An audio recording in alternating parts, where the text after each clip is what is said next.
Good morning, Philippines, and welcome to the Phil Cartmel Experience. This is week 31 of our reconstruction project here in Talamban, Cebu. And again, we'd like to thank all our new subscribers. And if you haven't joined us yet, please feel free to take a look at over the 700 videos I've got down below, and hit that notification bell so you can catch the next one. So it costs you nothing to subscribe, and we really appreciate it. It's a lot of work to put these things together. So join us, will you, as we look at what happened this week on our renovation. Thank you.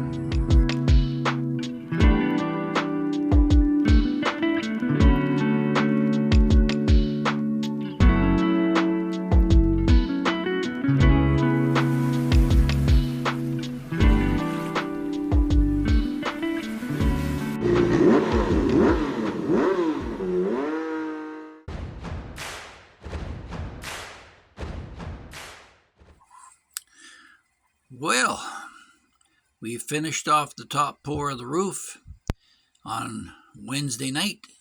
The guys are just getting rid of some of the accumulated debris during the course of construction.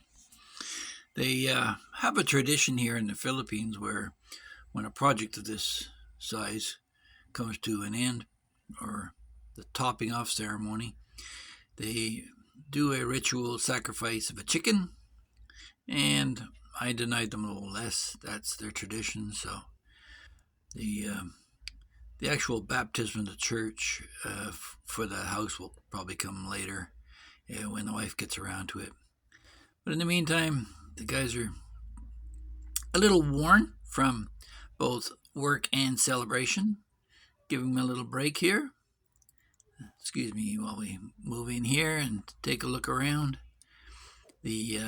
There's been a fair bit of rain, so everything's soaking wet. You can see already in the corner, the mortar's still wet between the bricks and up the stairs as well. They've parged this living room area and are preparing to do the pour for the sunken living room, hence all the bags as they clear stuff out of the way. But they still got to lay the pipes down on the floor in here into the bathroom area, which when we come around here, it's quite dark. You won't see much, but the sink will be going over there, and where that pink wall is, there'll be another wall put up in front of it, and there'll be a divider there between the sink and the toilet. And then coming around, there'll be the shower in the corner where it's so dark right now. And then we'll come back out through the doorway.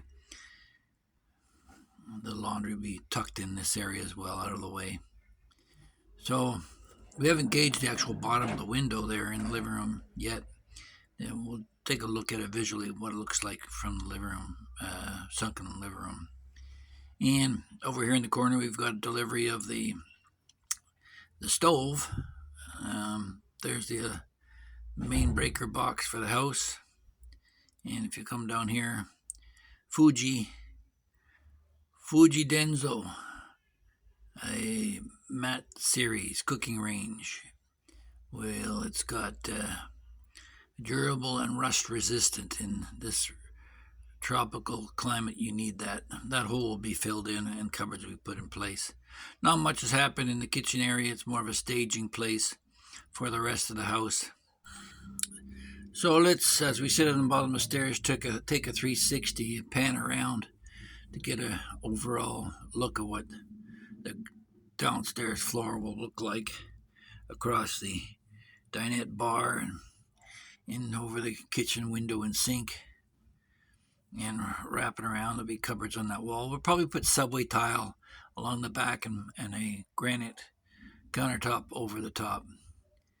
So this is the direction we're heading up, and you can see when we get up around the corner here, they've rounded the edges out, so it's a little bit of a smoother transition. We've got some platforms here we can put knickknacks on as we come up the stairs, and the guys just keep hauling bricks and cement right on up to the top floor now. So we're on the upstairs hallway looking through the bathroom and into the master bedroom. We're coming around here, and this is Mother's walk-in closet, which is much to do. We'll be finishing that off shortly, but the walls are parged and be ready for receiving shelving and cupboards and curtain rods, etc., or clothing rods. So there'll be a big 3-pane window door there, and coming into the bathroom, we'll get to see the masters at work as they set the porcelain shelving that'll be coming into the shower for shampoo bottles and all the rest of it. I mean, what guy with a wife doesn't have tons of shampoo bottles and crap? So they need somewhere to store it. So we'll start with this. So there'll be 3 shelves up. They can lay stuff on both sides. And the trusty apprentice gives us a smile. So they're starting to skim coat the walls. They poured in that corner, you remember last week, that was open still. So that's all poured in and secure. And they put on a top shelf in the cupboard for Beau's built-in cupboard. And coming around now into the lobby of the second floor and through into the bedroom. We'll head back out over the balcony and take a view of what's going on over there. The guy is parging on the other side of this wall, and we'll be putting a stainless steel rail around the top edge there to secure things. Mother will probably like that just because she'll have something to tie her clotheslines to and hang things out to dry. She probably never will use the dryer, but it'll be a feature if we decide to sell. So, yeah, this is Beau's room. We've walked through it. So we've done a circle now. We're back to where we started.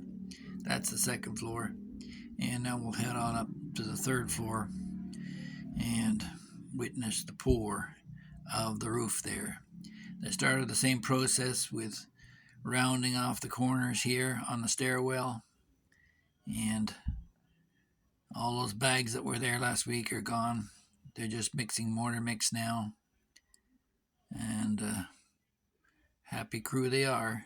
Don't forget to say hi.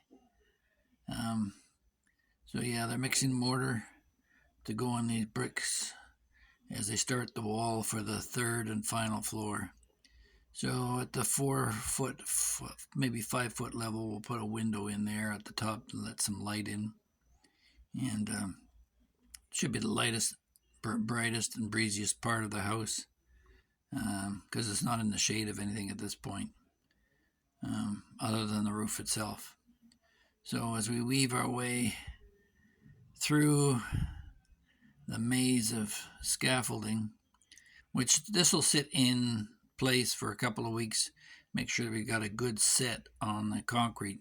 Don't forget we're in an earthquake zone, and if there is any vibration or shaking, we want to make sure it's well secured in place. It being new concrete is not the strongest yet. Concrete generally gets stronger for 20 to 25 years and then just starts getting weaker.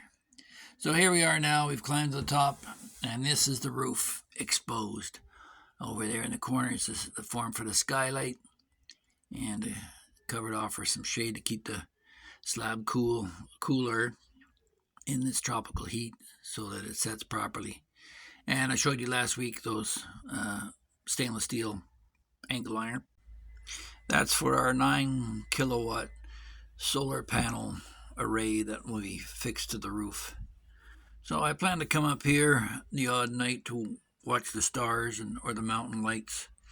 The skylight will bring some light into the stairwell down below, and then we'll be able to access the area from over here in the corner. There'll be a revolving stairwell that comes up, a circular stairwell that comes up to the top. And if you look way over in the corner there, you can see a neighbor of mine who's had to stop construction because he didn't do a geo survey before he started, and one of his areas collapsed. So I think they've got an engineer now and they've cleared that up. Hi, guys. If I could just interject for a moment here and thank all the new subscribers who joined us and ask you to consider subscribing if you haven't in the past. It costs you nothing, and try it out. See what the topics I cover, if it's of interest to you. If we take a moment just to look over the side here, you'll see my neighbor's house. Yeah, the one with the broken fascia there on the left of those two, that pair. Yeah, that property's come up for sale, and I think we'll be getting that to offer as a Airbnb should anybody decide to want to stay in Cebu as a landing zone for their travels here in the Philippines. So we look across the rooftops, one last view of the skylight, and then we'll head downstairs looking at the platforms, and we'll be heading on out of here. So I want to thank all you guys for joining me every week for these updates, and we'll continue that until we're done. Again, thanks to all the new subscribers. Don't forget to hit that subscription bell so that you don't miss out on the future ones. And finally, let's just take a quick view of what we'll be looking at in terms of our Airbnb proposal. This is just from the outside. This is the unit here. It's a 2-bedroom, and it's about 25 years old now. The lady's retiring and plan to prep it for rentals, but we've offered her to rent it back first because she's lived there for many years. So before I leave you, I like to leave with a couple of tips if I can. Right now, we're heading up island to look at the property up there, maybe some beachfront. And when you look at the advertisers here in the Philippines, they're strange. I mean, really strange. You'd think they'd catch on. They seem to hide the price and want to hand feed you little bits and pieces, trying to control you the whole way. And a lot of the cases, it's because they have no real agency for the property itself. So they're sticking their head out there trying to make a few bucks off of somebody else. But whenever you're shopping for anything, whether it be a job or furnishings or appliances, whatever you're dealing with in life, if there's a price that has to be paid at the end of the day, you want to know that up front. And for some reason, a lot of people try and slow you down, and I understand why. I used to sell cars. You had to slow the customer down so you have a chance to hand feed them and guide them and maybe improve your commission. But for you as the buyer, don't waste your time. If they won't show you the price up front or give you details of the exact location so you know what you're dealing with, just move on to the next one. Don't waste your time. And that's what we're doing in this case. I've put out a notice that I'm heading up to San Remigio tomorrow to look at property. Anybody else have any property you want me to take a look at? And no, they don't have maps. No, all they have is pictures. And I've seen the pictures on other sites, so obviously they don't have an agency for it. So you're going to get that here, and be warned about that. A lot of guys are out looking for property right now because the word is out that Cebu is a booming marketplace, and the values of land and property are double of what they are in Luzon and Mindanao. So if you're going to come here fast before it becomes as expensive as it is to live in America or places beyond. And with that, I'll thank you, and we'll talk to the next one. Don't forget to like, share, subscribe. Thanks for watching.